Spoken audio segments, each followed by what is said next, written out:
Bismillah, alhamdulillah, salatu wassalamu ala rasulillah wa la hawla wa la quwata illa billah wa ba'du.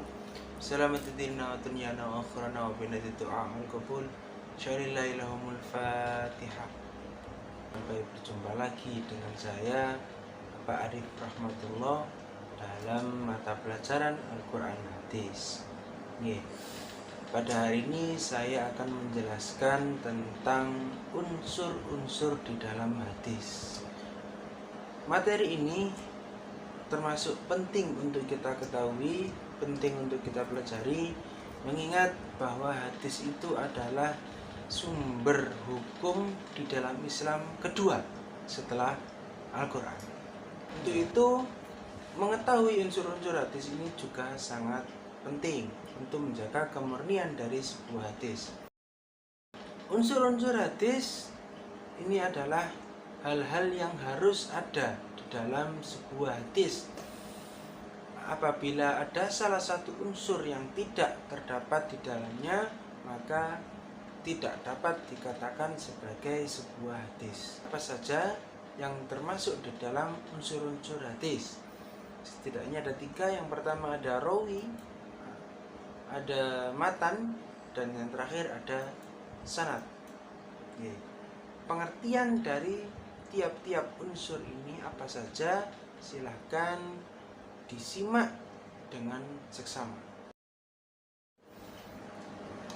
Yang pertama, ini adalah rawi. Rawi secara mudah untuk mengingat adalah orangnya, subjeknya. Subjeknya bagaimana?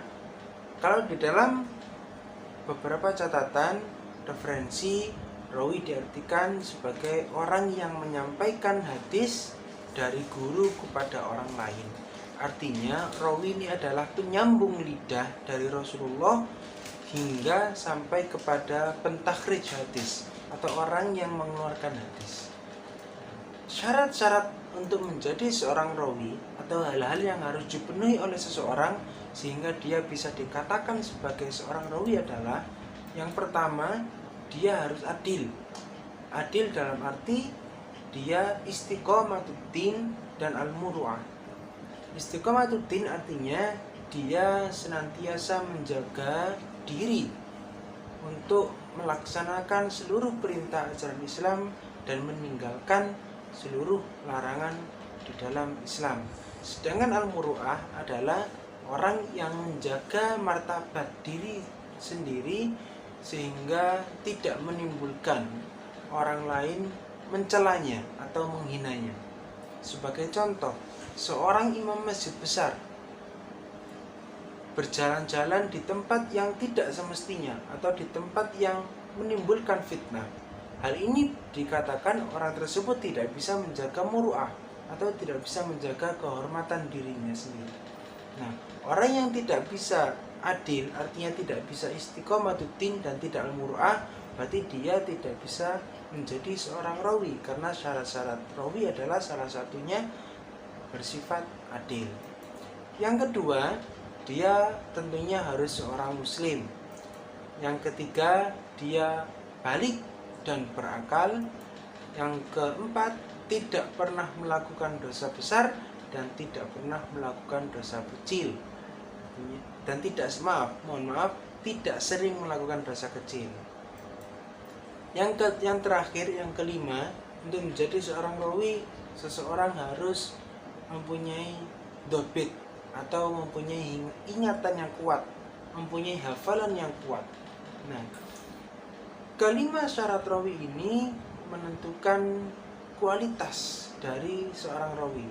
Salah satu contohnya adalah jika seorang rawi mempunyai ingatan yang sedikit lemah atau kedobitannya tidak sempurna, maka dapat mempengaruhi kualitas dari hadis itu sendiri.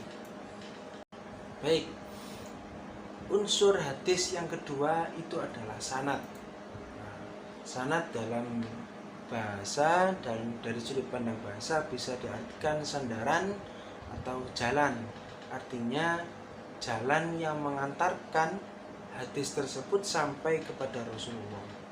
Saya sering mengumpamakan, untuk mempermudah memahami hadis, kita dapat mengambil ibarat sebagai anak tangga.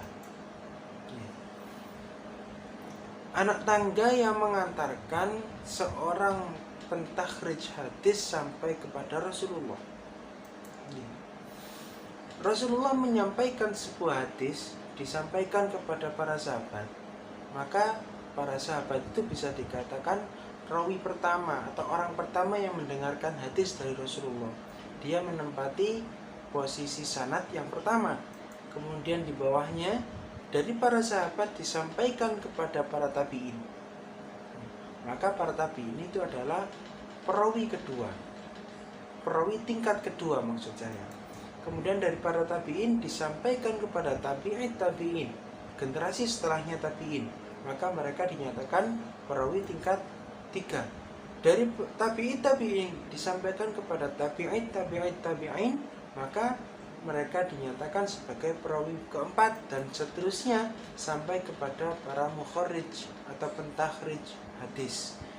Para pentakhrij hadis sering kita temui di akhir hadis, biasanya ditandai dengan rawahu Muslim, rawahu Bukhari, rawahu Abu Daud, rawahu Tirmidzi dan lain-lain.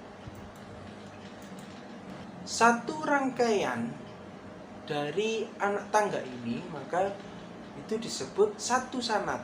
Nah, dalam satu sanad itu terdapat beberapa rawi. Satu orangnya ini disebut rawi, satu rangkaian anak tangga itu disebut sanad. Oke. Biasanya sebuah hadis memiliki beberapa sanad. Artinya, ketika hadis tersebut disampaikan oleh Rasulullah, Rasulullah tidak menyampaikan hanya kepada satu sahabat saja, tapi bisa jadi kepada 3 orang sahabat, kepada 5 orang sahabat, atau banyak sahabat yang mendengarkan periwayatan hadis. Kemudian dari sahabat tersebut pecah hingga sampai kepada para pentakhrij. Nah, satu jalur itu disebut sanad. Satu jalur dari sahabat kepada pentakhrij hadis itu satu sanad. Jalur yang lain maka dinamakan sanad kedua, jalur yang lain lagi sanad ketiga, dan seterusnya. Ada istilah-istilah penting yang perlu kita ketahui di dalam pembahasan sanad ini. Yang pertama yaitu adalah musnid. Musnid itu adalah orang atau pelaku dari penjelasan sanad sebuah hadis. Jadi orang yang meneliti, orang yang mempelajari, orang yang menjelaskan sanad sebuah hadis maka disebut musnid. Kemudian ada isnad. Isnad itu adalah pekerjaan penjelasan dari sebuah sanad hadis, itu dinamakan isnad. Dan istilah yang ketiga adalah musnad. Musnad dikatakan hasil atau hadis yang sudah melalui proses penjelasan isnad oleh seorang musnid. Unsur hadis yang ketiga adalah matan hadis. Ini yang paling mudah. Matan hadis sama dengan atau bisa disebut dengan isi hadis atau lafaz hadis. Artinya di dalam sebuah hadis itu pasti ada makna-makna yang dapat diambil pelajaran. Nah, yang lafaz yang menjelaskan makna tersebut itulah yang disebut dengan matan hadis. Untuk lebih memahami unsur-unsur dalam sebuah hadis, kita ambil sebuah contoh hadis yang diriwayatkan oleh Imam Muslim. Saya baca dulu. Haddatsana Abu Muawiyah anil A'mash an Abi Salih an Abi Hurairah qala qala Rasulullah sallallahu alaihi wasallam man salaka tariqan yaltamisu fihi ilman sahalallahu lahu tariqan ilal jannah. Rawahu Muslim. Hadis ini menceritakan tentang orang yang menuntut ilmu, menceritakan tentang orang yang menuntut ilmu. Telah menceritakan kepada Abu Muawiyah dari A'mash, dari Abu Salih, dari Abu Hurairah bahwasanya Rasulullah SAW bersabda, barang siapa yang menempuh suatu jalan untuk mendapatkan ilmu, maka Allah memudahkan baginya jalan menuju surga. Hadis riwayat Muslim.